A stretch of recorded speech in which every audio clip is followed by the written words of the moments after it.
pagtatalaga ng Carlos Yulos Day sa pag-August 4, gugunitain ang pagkapanalo ni Kaloy. Maraming tao ang tumututol dahil sabi nila, hindi naman hero si Carlos.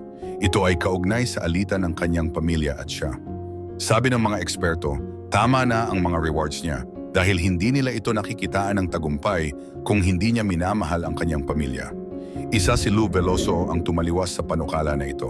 Hindi raw kasi naaayon na gawan pa ng Carlos Yulos Day ang binatilyo hanggat hindi niya ina-acknowledge ang kanyang mga magulang, particular ang kanyang nanay. Sa mga nagdaang parada ay tanging papa niya lang ang nagbibigay tulay sa kanyang pamilya para mapalapit ito. Sa kanyang Heroes Parade, naroon sa kalsada ang kanyang papa para makita lamang ang anak na si Kaloy. Marami ang naantig sa larawan na nag-viral sa internet. Maging mga artista, big-time personalities, ramdam ang sakit at bigat sa pakiramdam nang magkita ang mag-ama sa kalye.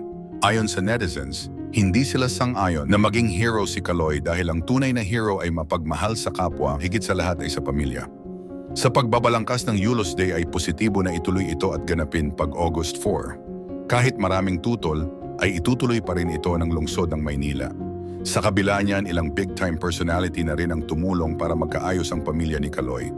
Kabilang dyan ay ang big-time na si Governor Chavit Singson. Handang magbigay ng 5 milyong piso kay Carlos Yulo basta't makipag-ayos ito sa magulang.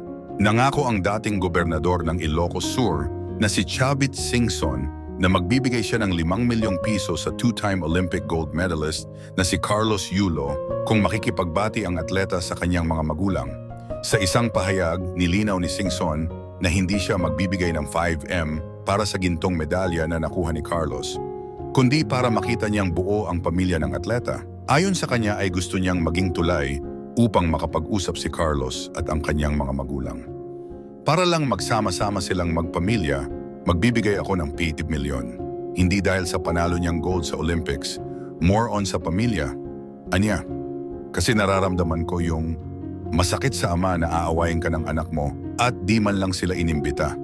Dagdag pa niya, inamin naman ni Singson na mahirap ang kanyang kagustuhan kung pagbabasehan ang mga nangyari sa mga nakaraang araw sa gitna ng issue. Carlos at ng kanyang inang si Angelica Yulo. Ang sigurado si Carlos Yulo at yung tatay, yung pamilya nila. Yung nanay ang kinakausap pa kasi masama ang loob ng bata kasi may away yata noong nakaraan. Anya, kung wala na siyang magagawa ay ibibigay pa rin umano ni Chavit ang 5 milyon kahit na hindi sumama si Mrs. Yulo. May sinabi sa akin di ko lang dito mabanggit yung personal away ng ina. Pero yung tatay, pumayag ng magbati sila kaya dadalhin pamilya sa akin. Wika niya, importante kasi sa tin yan. Dahil ang bilin ng Diyos 10 lang Honor thy father and mother, di ba? Dagdag pa niya. Nakiusap din si Singson kay Carlos na tanggapin ang kanyang alok. Nakikiusap ako. Pag maligaya kayong pamilya, maligaya na rin ako. Kaya magbibigay ako ng 5 million sa pamilya niyo kung mapatawad ninyo ang isa't isa. Ani Singson. Matatandaan na naisa publiko ang alitan sa pagitan ni Carlos at ng kanyang mga magulang matapos makita ng mga netizens ang mga post ni Mrs. Yulo sa gitna ng 2024 Paris Olympics. Lalo pang lumala ang sitwasyon ng ibunyag ni Carlos na inubos ng kanyang mga magulang ang pera niya sa bangko. Ititinanggi naman ito ng mga magulang ni Carlos at itinuro ang nobya ng atleta na si Chloe San Jose na naging ugat umano ng alitan sa pagitan ng mga Yulo. Kung ikaw ang tatanungin, tatanggapin mo ba ang 5 million kapalit na maayos ang iyong pamilya? Pabor ka ba maging hero si Kaloy? Mag-comment ka naman sa video na ito. Maraming salamat.